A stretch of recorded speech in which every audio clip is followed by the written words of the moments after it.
And this fly has just it's taken off. It's got a whole new life. It fishes, it's got a unique action. I've got one here that I'm gonna show you. It was tied out of the wrong colors, but I'll show you what it does. The thing about the fly is that it's a 2-hook fly, and the way it's set up, the back hook rides point up. You can do that with both of them if you want to. I do it reversed. But because of the lead eyes and the way it's set up, it's always trying to ride down. But when the water hits it, it goes up like this, and then of course its articulating. So it's just kind of a free-for-all. It's always wiggling. When it's wet, this thing all gets looking like a carpus, but it moves back and forth because the lead eyes are hanging down, and it's kind of forcing it back and forth like this. I just came up with this last year, and it's become one of my favorite patterns. It's in the Madison, where in this upper stretch where I live, there isn't that many crayfish, but the trout don't know it, I can assure you. The first hook, the back hook, I've got a 411S here, and you can see the bend, and that's a Tiemco hook, and it's bent up. I'm gonna bend one. I had this 411S, but I'm gonna take this 452 Daiichi and just bend it so you can see how easy it is to do. It's just a really light bend. You could do it with a pair of needle nose if you want. I just put it in the vise, see where the eye of the hook is, and there's a little bit of play in the vise. That's critical. If it's tight, you can break your hook. But then I just give it a pull, and if it'll go. There you go. So all I'm trying to do is get a little bit of a bend to this hook. Needs a little bit more to make it close to that. Just bend it however many times it takes. That's fine. All right, just a little bit of tweak to it. We'll put her in here, but make sure that the vise has got a little bit of play when you put it in there. You don't want it tight. If you do, you're likely to snap one. So first thing I'm going to do is start the thread here, and then I'm going to tie in antenna out of silly legs. They can be silly legs, I don't think it's critical at all. I've got 2 different types here. I'm just going to follow suit. This particular one I'm going to do in olive. I do this fly in rust, I do it in brown, I do it in tan. It doesn't really, day in, day out, I probably use this particular color more than anything. So I'm going to take just a pair of silly legs. These are variegated green on black. I'm going to stick them out. I'm going to make them about twice the body length, just for a reference point. Tie these guys in right on top.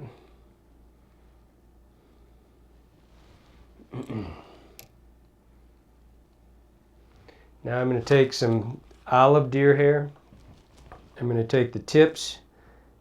I'm just going to take a little tiny bit. I'll clean this out as always. I'll clean it out. And just a little bit of tip hair here, the guard hairs. I'm going to tie them in right there. About half the body length is what it's going to be. Cut them off. And all it is it's decorative. It's just going to be keeping these pinchers apart a little bit. Down in there. It just makes it look, I'm absolutely positive the trout can't see it, but it makes it look cute. So now I'm going to take another spin of hair. Not a huge spin, you can see it's about width of my finger or so. I'm going to cut this off, and we're going to build the head. But what this hair is designed to do is just keep the pinchers spread apart. So I'm going to put this right on top, 1, 2, and the other one halfway across. Let it spin. So now make sure that when you trim this, just make sure that you pull your antennas out of the way. You'll cut them otherwise, and come at a really radical angle. What we're trying to do is create a real V right here. Come in from the top. I like it really broad to start with. It couldn't possibly be too wide because it would just keep the pinchers that much further out. But it could definitely be too narrow because then the pinchers will be laying right beside each other. Next I'm going to tie in are the eyes, and they're really not, they're not eyes for, you're not going to really see these, but the principle, the idea of this fly is that it's going to, the lead eyes are going to pull the hook down and make it kind of wobble back and forth. I use eye bolts, the Spirit River eyes. It makes no difference. Use lead eyes. The original ones I did were all lead eyes. Tie this in with 2, and you notice I've got it on top of the hook because this is going to end up being underneath. This is going to flip. When you put an eye on top of the hook, it weights it and it flips the hook over, so I'm going to have that point sticking up. So I've got the eyes on top of the hook. I'm just going to figure 8 them back and forth, and you can see it's starting to push the hair back a little bit. That's fine. Okay, now I've got this thing sticking out, and I've got the eyes in now. I can go back in. I can trim it a little bit. So now I've got that's going to end up riding like this, so I want to flatten this out just a little bit. Just cleaning things up, nothing more. The shellback or the carpus and the claws, all of them are going to be the same thing. Originally I did that out of muskrat. I still like muskrat the best, but basically it's hard to get, and it comes in one color naturally. You can't get it dyed. As a substitute, I've been using this variegated or dyed barred rabbit. I love this stuff. All my tan ones are done out of this. I do it in this color here. This brown variegated like this. I do my tan out of this color. It's just a buff or tan colored with darker stripes. Now the pinchers, what I've got are 2 pieces of muskrat, say 2 inches long. And what I do is, you can see this one, whoop, drop that one. See what I do is I trim this off about 1/8 of an inch long, and I leave the end so it looks like the claw. And you just take it, stand the stuff up, and just run your scissors down it and cut it, and leave, you know, 1/2 inch on the end, something like that, whatever you like the looks of. Again, I don't get too caught up in that sort of thing. Just, it's a lot of motion. It's not so much, you know, that it's an exact length or something. It's just flopping around out there. But you can see now it's skinny on the back side, and I just trim that down, get it nice and skinny. We're going to tie that in on the front of the eyes. So what I do is I cut it long so I've got something to work with. All right, so there's the pincher. That's going to set back. And I'm going to make that about twice the length of the body, because I want them to hang out there a ways. And then that one's just a little bit long. Then what I do is I just take them, just so it's just for balance with the universe. I take them, set them up, get them both the same length. Pretty simple. Okay, now take the first one. I do the back one first. I don't know why. I lay it in front of the eye, right here, and I leave, if you look, I take about 1/8 of an inch. I'm tying it on top of the hook so you can see it. I think if I get close here, you can see how much I try to lock in. About 1/8 of an inch, but get it on the side of the eye so it's right in front of the eye, and it should pull in right tight in front of the eye. Now it's dug right into that stuff.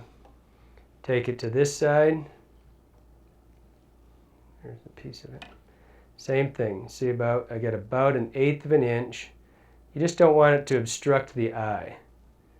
So now I've got it locked in there, nice and tight. Perfect. Then make sure that it's coming out the sides. I mean, obviously you don't want them, if they're over on top of each other, they're not going to spread out. But what you can see right here, see how wide that's spread now? That's what that hair was for. It keeps things, when they're together, and when they're wet, when you're stripping it, you can see there's still an air gap there. And that's what's going to make it really give its lifelike motion. Now I'm going to put in a hackle. I'm going to use grizzly dyed olive schlappen. You can use rooster hackle. I don't think it makes any difference whatsoever. Move this monitor so I can see it. So I'm going to get it backwards, and you tie it in tip first because you want the longest hackles at the when you finish, and the shortest hackles where you start. It just makes the fly flow, little continuity to the fly. I'm going to clip that off right there. I'm going to tie it in, come right back a little bit forward, and I want it out of my way because now I got to put a dubbing loop in. I always use dubbing loops. This is a little Mattarelli dubbing loop that I put epoxy on to make it spin a little better. You can, if you're using dubbing loops and you want to create a taper, you can do it in your hand. You can make it skinny on one end. That's the nice thing about a dubbing loop is if you want to build like you're doing a nymph and you want to do a skinny down by the tail and bigger up by the thorax, you simply build that loop or the dubbing in your hand. So you make it thinner at the top, fatter at the bottom. Then you simply spread your thread out. It's kind of hard because I've got this camera right in front of me, but spread the thread out with your fingers. See how wide I've got my fingers here? And then drop the dubbing in there. But see, I'll spin that and how it's done already. It's all tight, it's in here, but I rotate it on my fingers and let the weight of the tool go spin it for me. Then just make sure you don't drop it off the top. Put a couple behind here, and then I'm going to build forward. I'm trying to build bulk to this part of the, this is the head of the fly, or the crayfish, I mean. So I'm going to just secure that in close to the eye. I've still got to put the shell back on, so I don't want to get too far forward. Cut that off. I've got room to tie in still got room to tie in the shell. Now I'm going to take my hackle. I'm going to do one turn. I don't care which way that hackle goes. If it goes round in circles, that's fine with me. 1, 2, 3 turns of hackle, 4 turns of hackle. They're supposed to represent legs, so right there. Now we're getting to look a little buggy. Now, I've been tying this, the hook's down, everything's, the eyes are on top, I can see everything, but really the fly's got to get turned over now because I want the eyes on the bottom and I want the hook point up, and now I'm going to build the shell back or the carpus on top of it. I'm going to take a little piece of muskrat and I'm going to cut a piece, you fold the hair back like this so you're not cutting that hair again. Just come in here. I want the hide right here. I want that to end right at the bend of the hook. So when I push that in there, that the hide itself goes to the bend of the hook, and it kind of obscures the hook. I don't think it has anything to do with the fish seeing it or anything like that. And frankly, when you first start tying them, once it hides it, you're going to hook yourself. And you'll do it a lot because you're going to end up wanting to stroke the fly like this to get it and clean it up a little bit, and you get that back fly. It hurts. So I'm going to just secure this down on top of the hook. I don't care if it sticks up. I actually don't try to clean that up really tight. As you can see right here, I'm going to leave that stick up a little bit. It's just a good anchor point. It locks it in. I don't try to trim it off tight. I leave it, see how it is right there with that little tiny spot of the hide sticking up like this. It's a great locking point. And then I go underneath it with my thread and I do all my finish underneath that little piece of hide sticking up. Now, we'll take him out of the vise so you can see exactly what we're doing here. Now this thing is going to be upside down. Now this is the top, and you can see that hook is just almost totally obscured by that piece of hide. So we're going to set him down. We're going to take another 452 or whatever hook it is that you want to use. This one here, again, it's a short shank hook. It could be, this could be one size bigger if you want it to. We're going to take the wire, same thing. I'm going to wrap it around the cradle of the vise here, and get down there. I've just got this open loop, then I take it to here and just pinch it around. I just don't want it to be super tight. I don't want that to get around the hook. You can see I've got a little bit of opening there. This is going to be a much shorter articulation. This one does not have the beads on it. It's a lot easier to control.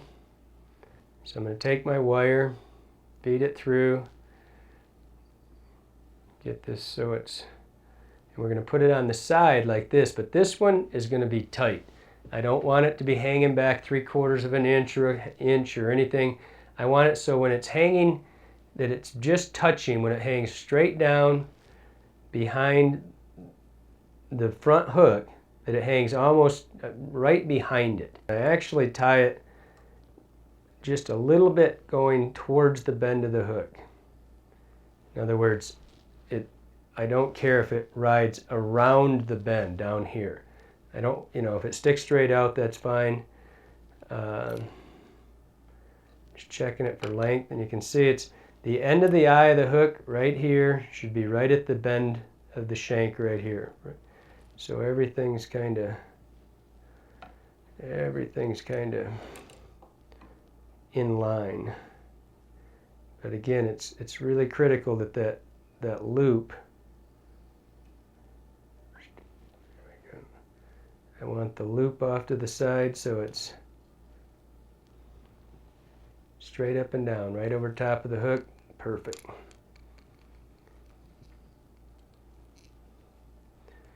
All right.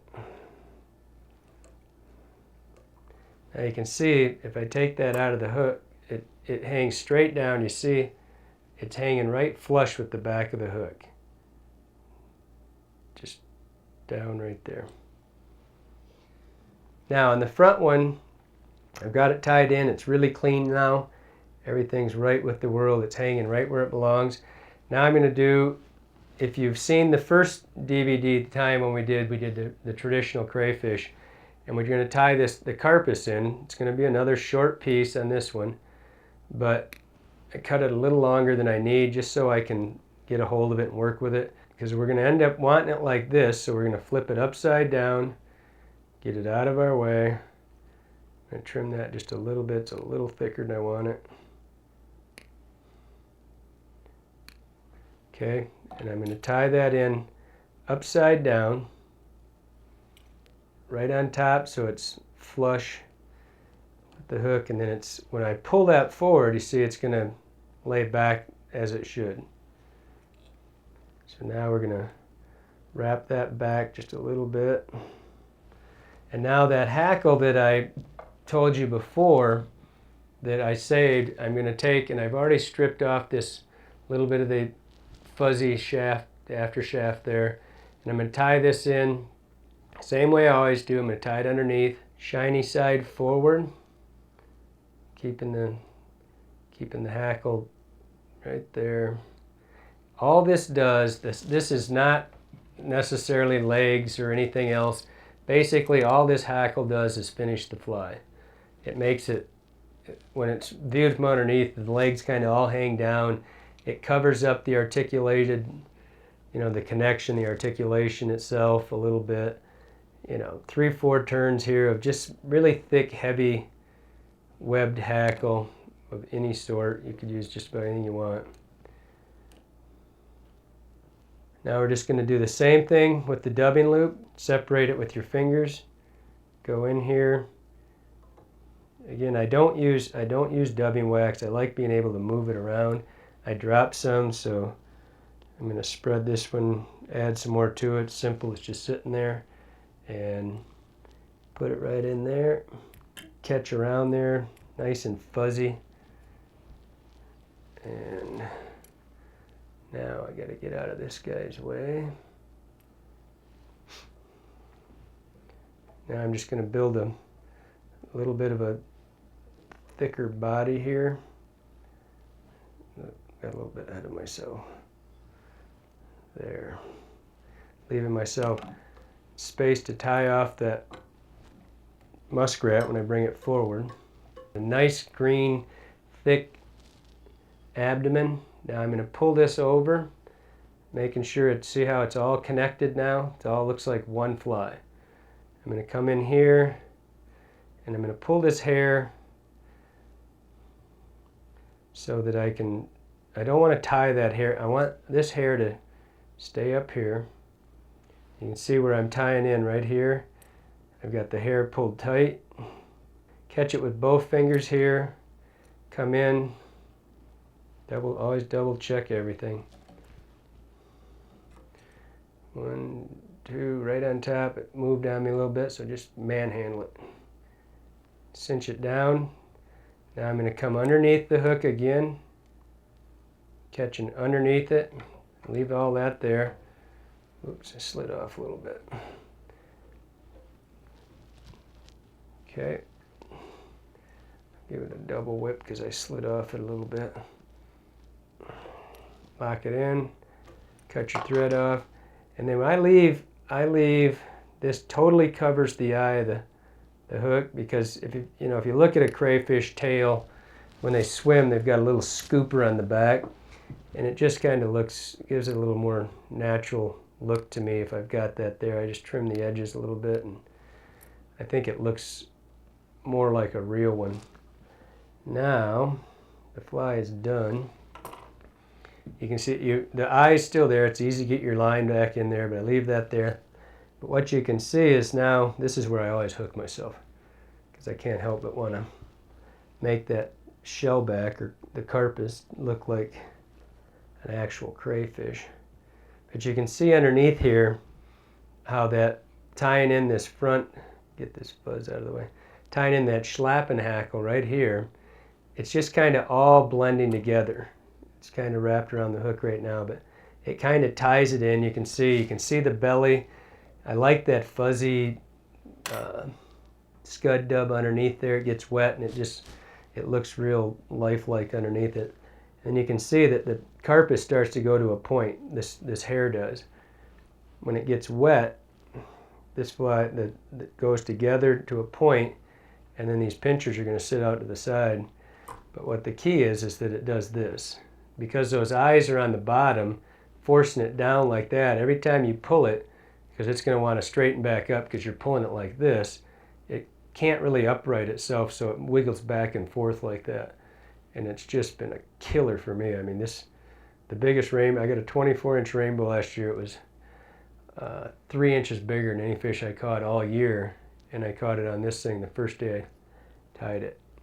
So I'm pretty stoked about it, and it's been working good everywhere we fished it. So that is the Crawl Daddy. Pretty simple, lots of life, simple to tie.